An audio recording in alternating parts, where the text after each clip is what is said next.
When you bring your child home for the first time, you want a baby monitor you can trust. When you choose Stork, you choose technology trusted to monitor 10 million babies in hospitals every year. Stork continuously tracks your baby's pulse rate, oxygen saturation, and temperature. Visit MassimoStork.com to learn more. Stork, a revolutionary baby monitor, is born. Stork is not a medical device. Read and understand all product labeling. Massimo data on file. Moms and dads, I bet you can relate to this email. Kirk, my son is just like the kids you described in your podcast. He comes home feeling defeated after school, feeling like he isn't smart. But I got him Crunch Labs and he loves it. Building the new toy and watching Mark Rober makes him feel smart. And then he explains, talking a million miles a minute, like our kids do, all the cool science facts he's learned. It's like I get my real kid back when he's building his Crunch Labs toy. And that is exactly why I was so psyched when my niece first told me how her son loves Crunch Lab. Confession, this is the one sponsor I wanted more than any other because it's such a perfect fit for our kids. So go to crunchlabs.com/calm and you'll see why. Crunch Labs is a STEM monthly subscription build box for kids. Your kids get a really fun toy in the mail every month. And what kid doesn't love that? And then they put it together by watching a step-by-step video from former NASA engineer Mark Rober, where he teaches all the cool physics that make the toy work. Mark's passion is helping kids think like engineers. And this helps your kids develop resilience and problem-solving skills while having a ton of fun. Get your kids something they will actually love, use, and look forward to getting all throughout the coming year. Build your child's confidence now. Visit crunchlabs.com/calm and get your kids Crunch Labs today. Hey everyone, this is Kirk Martin, founder of Celebrate Calm. Hey, I just got back from training teachers at a school. It's actually multiple schools. A lot of times when we do teacher training, we'll have teachers from multiple schools come because it doesn't cost any more for me to do the training for 500 teachers than it does for 50. So one of our favorite things is getting a whole school district, a whole a diocese, or whatever it is, groups of schools to go together because I'd rather impact more people. But something kind of interesting came out of this training that I wanted to share with you. But first I want to go through a couple of quick things. So we're all about giving kids tools and strategies to do well in school, to do well in life, to do well with homework and chores. And so with the training, I went through all the things of let's create successes. Let's give kids tools to succeed instead of just punishing them for not doing things well, right? Let's give them the sensory strip to put underneath their desk because that helps with focus and attention. Let's give them specific jobs to do, an opportunity to move within the classroom, within my boundaries as a teacher. I give kids an opportunity to move to do specific jobs because your kids love helping other adults, right? Allowing kids to do their schoolwork, take tests underneath the desk. Why not? Kids in circle time, instead of sitting crisscross applesauce, which is really uncomfortable for some kids, why not let them lay down on their backs and look up at the ceiling during circle time? Because I guarantee you, many of our kids listen best when not looking an adult in the eyes. So there are a lot of different things that we can do. One of my favorite stories I shared is with this teacher in Chicago. His name's, I just call him Mr. Z. And Mr. Z's always been given the really difficult, challenging kids. And these are kids who, they're also in a school with extra challenges in that it's not cool to listen and to pay attention in class and do well. It's actually cool to be disruptive.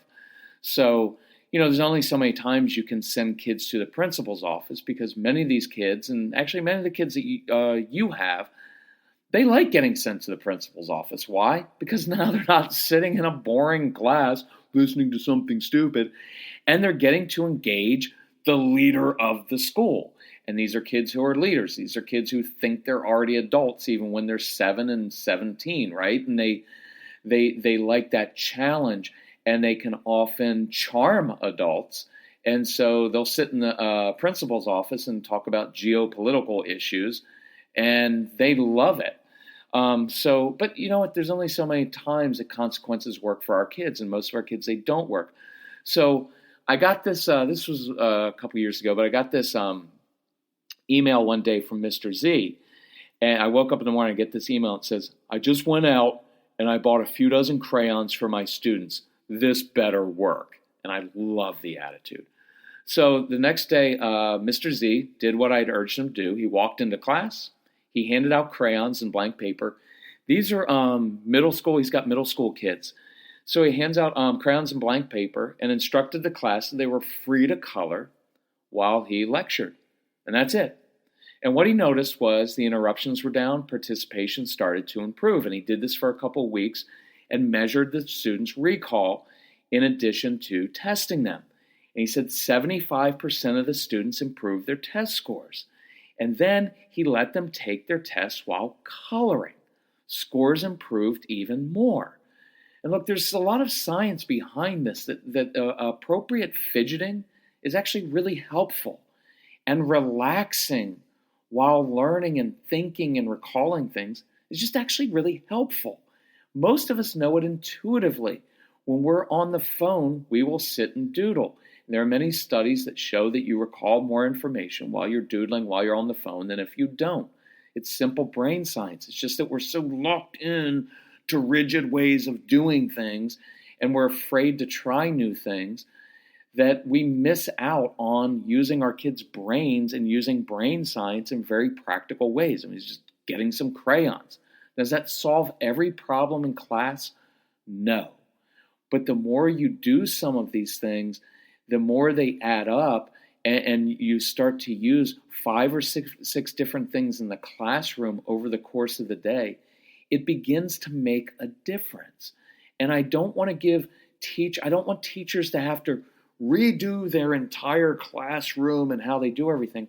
We're just talking about making some subtle and small changes that actually, instead of adding time, they actually save time, right? A couple minutes up front of proactive work with kids often saves 15 minutes of constant redirection in the classroom. So then he decided to go the extra step and to start doing some other things, because he was, like most teachers and people, he's skeptical, right, of what we're bringing in and what we're teaching. And so it's natural, and I want people to be skeptical, but I want you to try things. So one of the things that we talk about is using kids' natural gifts, talents, and passions in the classroom and at home. And I challenge teachers at times with many of our kids that we work with, they really struggle with writing. Getting thoughts from head to paper is really difficult. We've got a really interesting, cool way to do that. And if you listen to the ADHD University program, you'll learn a lot of these, just dozens and dozens of different ways to use their brains. By the way, just go to celebratecalm.com, and you'll see a little tab at the top and it says ADHD. Go there, you can learn more about it. It's awesome. It should be. I wish that program was in every single home, every single school in America, because it totally changed the way that you see kids with ADHD. But anyway, I like using kids' natural gifts and passions. So one of the ways, by the way, that we've done that with our kids, the kids who struggle with writing, is occasionally I'll have a teacher say, listen, we're doing this unit, we're talking about ancient Rome, and we've got a writing assignment, and look, this writing assignment, I'm going to make you exempt from it, but I want you learning about ancient Rome. And what I've know about you is you're really good at building with Legos. You're really good at making things. So could you help me out?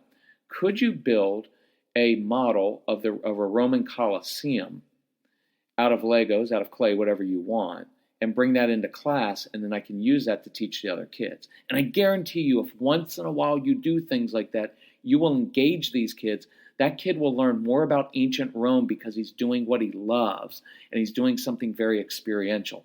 By the way, little side note, kids learn by experiencing things, by doing things. But parents always want to lecture them and tell them what to do.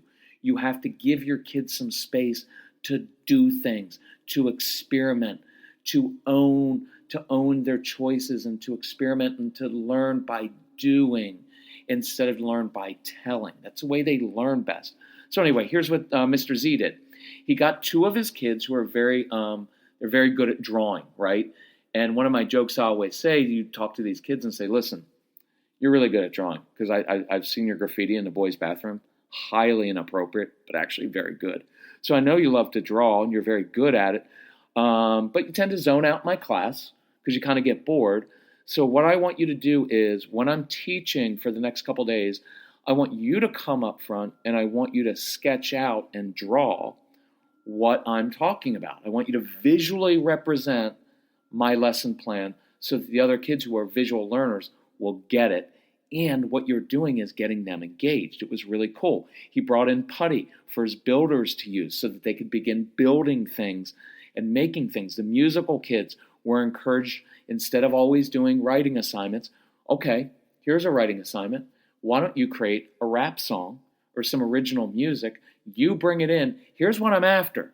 I just want you to learn what I'm talking about. I want you to learn about this subject. I want you to be engaged. I want you to be curious. And if creating a rap song will help you do that, go for it, because the other kids are probably going to be more engaged as well. So he began using the kids' gifts and passions in class. Now, is this easy? No, it's not always easy, but nothing's really ever easy. But it's also not easy to constantly be yelling at kids and sending them to the principal's office. So he's using their auditory, visual, kinesthetic learning, and it's really, really helpful. So after 2 weeks, he had almost every student actively involved in the lessons. And then he went an extra step, which was my challenge to him, which is, why don't you begin turning over teaching part of the lessons to your students? Because then they'd have to research. Look, it wasn't every kid, because there were some kids who are great at sitting still and listening, and they may not want to teach. And there are certain kids who are very shy, so I'm not going to make them teach. But certain kids that like to be involved and get them up front in class, he got them up there doing that. And so he'd turn over and say, listen, you've got about 7 minutes. I need to do a 7-minute lesson plan. I don't care how you illustrate the lesson, as long as it's within my boundaries and not too inappropriate. As long as you do that, I'm good with that. So he had them taking ownership of the lesson. Anyway, there's some really cool ways to do this in the Brain Boosters program, ADHD University program. You're going to hear dozens of very, very simple. That was a little bit more involved, but a lot of really simple programs. But here's what I really actually wanted to get to. So I'm going through all the strategies for the teachers to use, but you know what really hit me? What I really want us as adults, both as parents and teachers, to give our kids is to give them perspective and insight and to talk to them honestly. You know, in the training, one of the things, and in the program, what we go through is there's this chart that you get. It's 3 columns. It's really, really helpful. It's all about their brain processes and how many of your kids, why their brains are understimulated, so they fidget and doodle and tap pencils while they're chewing on things all the time, or they hum or talk loudly. It's why they're moving. It's why they're distractible and procrastinate, why they work in spurts, why they argue like attorneys, why they're oppositional, get bored easily. It explains why your kids do things the hard way. There's a column on sensory issues, and we go through kids who are sensitive to sound, to light, to their clothes feeling a certain way. We go through hyposensitive kids who are always pushing up against things, and occasionally push up against other children, right? And they look like they're being aggressive when they're not really aggressive. They're just seeking pressure on their joints and muscles. And we go through dysgraphia, difficulty with fine motor skills. But the first column we go through is about these kids whose brains are wired in such a way they have these very busy brains. And that's the non-technical term, but it's really easy to understand. They have these very busy brains. You know this about their kids. Their mind's going 1,000,000 miles a minute, and they always have these thoughts, and they bounce from one thing to another. So in their brains, guess what happens? There's a lot of chaos and disorder within their brains, and they're disorganized, and they're forgetful. They do their homework, forget to turn it in, right? They executive functions inhibited. So you ask them to go to the bedroom and get their shoes on, and 45 minutes later, they come down with some really cool Lego project that they built, but no shoes, and it's frustrating. Poor planning and short-term memory. They're always asking, what's the plan? What are we doing? What are we doing? What are we doing, right? Controlling others and bossy, right? That's what happens, right? Because they feel like everything inside of them is out of control, so they seek to control other people, and they'll become bossy. They dominate conversations. They talk about the same thing over and over again. Social skills are very difficult for these kids. They tend to get along better with older kids and adults, or little kids and animals, but little kids their own age, they struggle to connect with. They can't play games with you or the family or other kids because they change the rules of the game, they cheat, or they quit. And it's all because they feel like they're out of control and they feel like they have to control other people. That's why some of the OCD characteristics that they have come from this, because everything feels like it's out of control, so I need to plan everything and I need things to be just so, and that's why meltdowns come when little things are off. And to you, it seems like, look, it's no big deal. It's no big deal. Yes, it is, because they're so tightly wound and they need things to be just so, and if they're off a little bit, it really freaks them. And we can show you how to handle that, but I want you to know where that comes from, right? And so they wear the same clothes, they eat the same food all the time. Enforcing justice and fairness is huge. They will argue their point if something is wrong because that messes with their internal sense and need for order, right? That's where the difficulty with organizing thoughts and writing comes from. It's very difficult to get those thoughts from head down onto paper. Anxiety is huge in these kids, and that's where it comes from, this type of brain. They're easily overwhelmed. They have difficulty with transitions. All of that comes from this, and we can explain all that to you and how to help with that. But here's the one that really hit me when I was training in teachers. These kids are often slow processors of information. So they're sitting in class and they're taking a test or doing some work, and all of a sudden they hear the other kids turning their papers over, tests over, or turning them into the teacher. So what happens? They start to feel stupid because they're slow. And we associate slowness with being stupid, and it's not, but they feel like that, so they begin to rush through their work, turn in their homework or work or their test, and now what happens is the teacher sees it and says, hey, you are being careless and sloppy with that work. That's not the real issue. The real issue was they felt stupid because they're slow processors. And so they just rushed through their work because they didn't want to be the last one done, because there's stigma to that. So 2 things that go on here. One is we need to learn how to teach our kids how to process information more quickly, which we can do. But the bigger point is this. Some kids are just slower processors, and that's the way they're made. But we only ever really talk to our kids about their negatives, right? And what I want us to do is to begin to understand how their brains work so that we can look at them and say, of course you're struggling in school. You should struggle in school some, and it doesn't mean that you're stupid. And here's where this comes from. I meet a lot of kids in their early and mid and late 20s and even beyond. But you know what they almost always tell me? When I was a kid, I felt like I was stupid. I felt like I was an idiot. You know why? Because they struggled in school. And they're really bright kids, but they feel stupid. And I hate that because it destroys their confidence. And I'm not doing this to scare you, because we don't do scare tactics. But I promise you get a kid who feels like he's dumb and stupid and starts to give up. Those are the kids that start getting into doing drugs and medicating themselves and hanging out with the bad kids, because they give up, because nobody ever bothers to tell them the positives about themselves. So I want us as parents and as teachers to look at the kids and say, of course you're struggling in school a little bit. You're not stupid. Your brain just works in a different way. Yes, you process information more slowly. That doesn't mean you're dumb. It means you're a deeper processor of information. You're a deep thinker.